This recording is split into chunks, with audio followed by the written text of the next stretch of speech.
तो आज एपिसोड 2 में हम जानते हैं एयर कंडीशन जो है कितने टाइप्स का है। विंडो एयर कंडीशन सिस्टम है, स्प्लिट एयर कंडीशन सिस्टम है, डक्टेबल एयर कंडीशन सिस्टम है, पैकेज एयर कंडीशन है। तो इसके बारे में बात करेंगे। तो विंडो एयर कंडीशन सिस्टम क्या है, इसमें जो सारा पार्ट्स होता है, कंडेंसर है, कूलिंग कॉइल है, कंप्रेसर है, कंडेंसर फैन मोटर है, फिर आप ब्लोअर कहें, ये सारा का सारा पार्ट्स एक ही पार्ट्स में असेंबल होता है। इसीलिए इसे हम विंडो एयर कंडीशन सिस्टम कहते हैं। और उसका जो इंस्टॉलेशन है ये विंडो में इसे फिट किया जाता है कारपेंटर के हेल्प से। विंडो एयर कंडीशन सिस्टम में जो नॉर्मली कंप्लेन है वो इस तरह का कंप्लेन आता रहता है। वाटर लीकेज का कंप्लेन है, नो कूलिंग का कंप्लेन है, एयर फ्लो कम हो जाता है। इस कंडीशन में इसका टाइम टू टाइम जो है एवरी 4 मंथ में कंडेंसर को वॉश करना चाहिए। क्या होगा, जब कंडेंसर वॉश नहीं होगा तो इसमें जो हीट रिजेक्शन होना चाहिए, कंडेंसर से जो गैस में हीट रिजेक्ट होना चाहिए वो प्रॉपर नहीं होगा, जिससे कंप्रेसर ओवर हीट होगा, आपका इलेक्ट्रिसिटी बिल भी ज़्यादा आएगा और ये प्रॉपर कूलिंग नहीं करेगा। टाइम टू टाइम इसको क्लीनिंग करना चाहिए।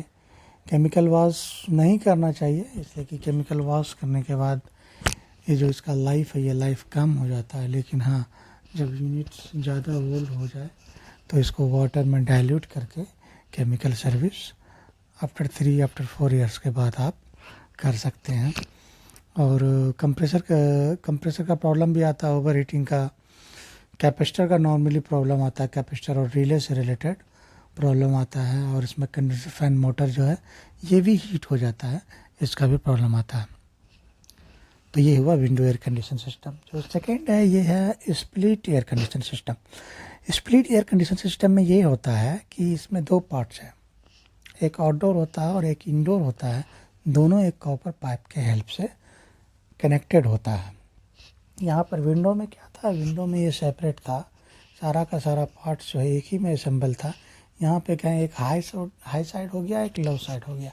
जो हाई साइड है यहाँ पे कंप्रेसर और कंडेंसर फैन है, कंडेंसर फैन मोटर है। जो लो साइड है यहाँ पे ओनली एवेपोरेटर है और ब्लोअर मोटर है।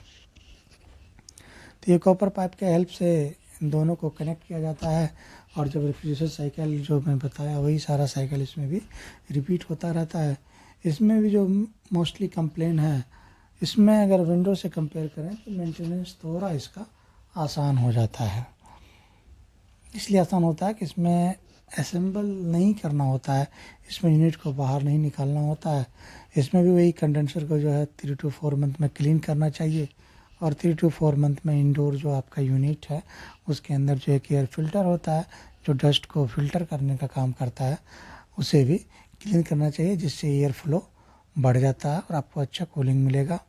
और इसका जो ट्रे है, ट्रे भी ब्लॉक हो जाता है, जिसकी वजह से वाटर लीकेज का इशू आता रहता है। तो एवरी 4 मंथ में अगर आप एयर कंडीशन का सर्विस करा रहे हो तो इस तरह का प्रॉब्लम नहीं आएगा। आपके एयर कंडीशन का जो है लाइफ भी इंक्रीज रहेगा। इसमें भी जब यूनिट कंटिन्यू रनिंग होता रहता है तो इसमें कंप्रेसर कभी कभी ओवर हीट का इशू जून, जुलाई और अगस्त के महीने में ये देखने के लिए मिलता है।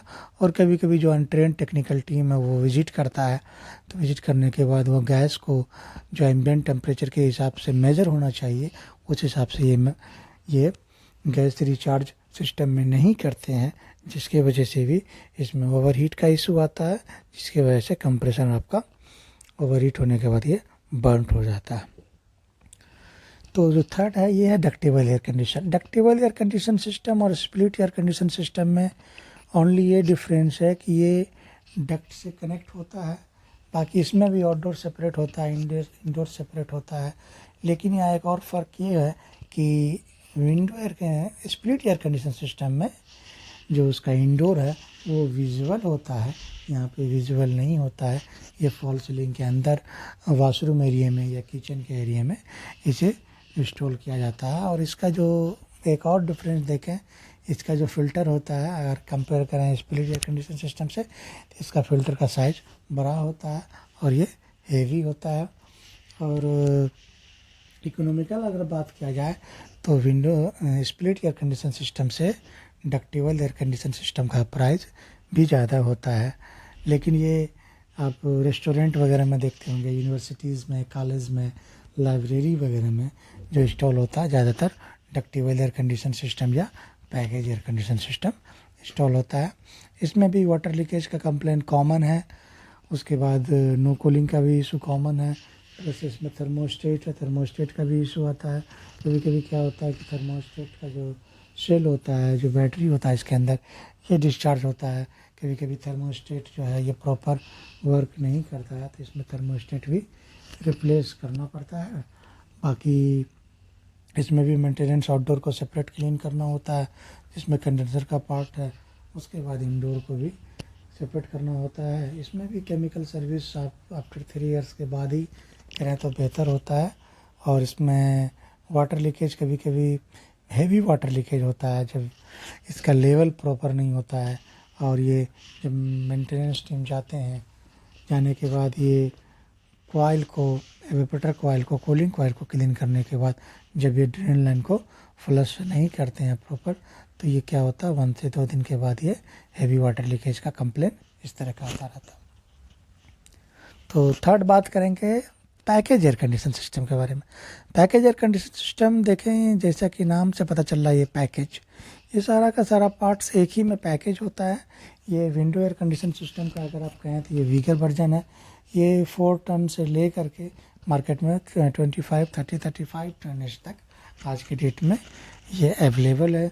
ज़्यादातर इसमें एक एडवांटेज ये है, ये कॉस्टली तो होता है, लेकिन मेन एडवांटेज ये होता है कि ये सारा का सारा पार्ट्स जो है आपके जो आपका जो घर होता है, आपका जो विला, आपका जो हाउस होता है, उससे बाहर होता है। या तो रूफ पे होगा या फिर ग्राउंड लेवल पे होता है।